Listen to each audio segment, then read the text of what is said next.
জাতিসংঘের সর্বোচ্চ আদালতে এক ঐতিহাসিক বিচার শুরু হয়েছে। মিয়ানমারের বিরুদ্ধে মুসলিম রোহিঙ্গাদের গণহত্যার অভিযোগে আন্তর্জাতিক বিচার আদালত প্রথমবারের মতো পূর্ণাঙ্গ শুনানি শুরু করল।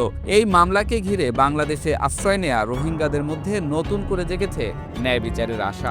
6 years ago, the Gambia filed seeking to hold Myanmar accountable for its violations of the Genocide Convention. সোমবার নেদারল্যান্ডসের দ্য হেগে আইসিজিতে গাম্বিয়ার বিচারমন্ত্রী দাউদা জালো বলেন, মিয়ানমারের সেনাবাহিনী পরিকল্পিতভাবে দেশটির মুসলিম সংখ্যালঘু রোহিঙ্গা জনগোষ্ঠীকে ধ্বংসের লক্ষ্যেই হামলা চালিয়েছে। তার ভাষায় এটি আন্তর্জাতিক আইনের গোপন ফাঁকফোকরের গল্প নয়, এটি বাস্তব মানুষের বাস্তব গল্প। গাম্বিয়া 2019 সালে এই মামলা দায়ের করে। তার 2 বছর আগে 2017 সালে মিয়ানমারের সেনা অভিযান শুরু হলে প্রায় 7.5 লাখ রোহিঙ্গা ঘরছাড়া হয়ে বাংলাদেশে পালিয়ে আসে। তারা গণহত্যা, ধর্ষণ ও গ্রাম জ্বালিয়ে দেওয়ার ভয়াবহ অভিজ্ঞতার কথা জানিয়েছে। 1 দশকের বেশি সময় পর আইসিজেতে এটি প্রথম পূর্ণাঙ্গ গণহত্যা মামলা। এর রায় শুধু মিয়ানমার নয়, অন্য দেশগুলোর ক্ষেত্রেও প্রভাব ফেলতে পারে। বিশেষ করে গাজায় যুদ্ধ নিয়ে ইসরায়েলের বিরুদ্ধে দক্ষিণ আফ্রিকার করা মামলার উপরও এর প্রভাব পড়তে পারে। শুনানি চলবে 3 সপ্তাহ।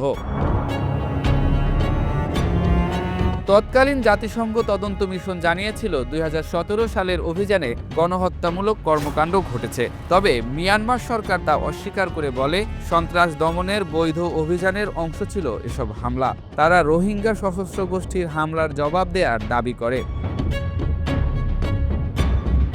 জাতিসংঘের তদন্ত সংস্থা IIMM এর প্রধান নিকোলাস কুমজিয়ান বলেন, এই মামলা গণহত্যার সংজ্ঞা, প্রমাণ এবং প্রতিকার নির্ধারণে গুরুত্বপূর্ণ দৃষ্টান্ত স্থাপন করতে পারে। আন্তর্জাতিক আইনে ভবিষ্যতের জন্য এটি একটি গুরুত্বপূর্ণ মুহূর্ত।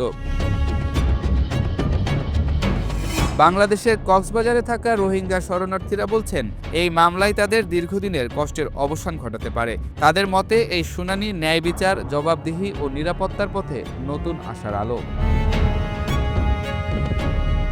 রোহিঙ্গা শরণার্থীদের ভাষ্য অনুযায়ী সেনা জান্তার অভিযানের সময় নারী ও শিশুদের জীবনে নেমে আসে চরম বিপর্যয়। উচ্ছেদের নামে চালানো ওই সহিংসতায় নারীরা সম্মান ও নিরাপত্তা হারান। বহু গ্রাম জ্বালিয়ে দেওয়া হয়, অসংখ্য পুরুষ নিহত হন এবং নারীরা ব্যাপক সহিংসতার শিকার হন। অনেকেই জানেন আইসিজের রায় কার্যকর করার সরাসরি ক্ষমতা নেই, তবু তারা পরিবর্তনের আশা ছাড়ছেন না।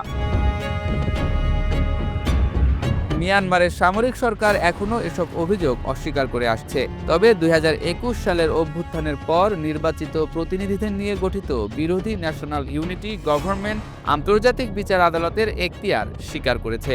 তারা অতীতের ব্যর্থতার কারণে সংখ্যালঘুদের বিরুদ্ধে ভয়াবহ অপরাধ সংঘটিত হওয়ার কথাও মেনে নিয়েছে এবং আনুষ্ঠানিকভাবে রোহিঙ্গা জনগোষ্ঠীর নাম স্বীকৃতি দিয়েছে। এই জঘন্য বর্বরতার বিচার শুরু হওয়াকে রোহিঙ্গাদের জন্য ইতিহাসের এক গুরুত্বপূর্ণ মুহূর্ত হিসেবে দেখছেন অনেকেই। আন্তর্জাতিক আদালতে প্রথমবারের মতো তাদের অভিজ্ঞতা ও অভিযোগ আনুষ্ঠানিকভাবে তুলে ধরার সুযোগ তৈরি হলো। ন্যায় বিচারের পথ দীর্ঘ ও জটিল হলেও অনেকেই এই বিচার প্রক্রিয়াকে অধিকার পুনরুদ্ধারের প্রথম ধাপ হিসেবে মনে করছেন।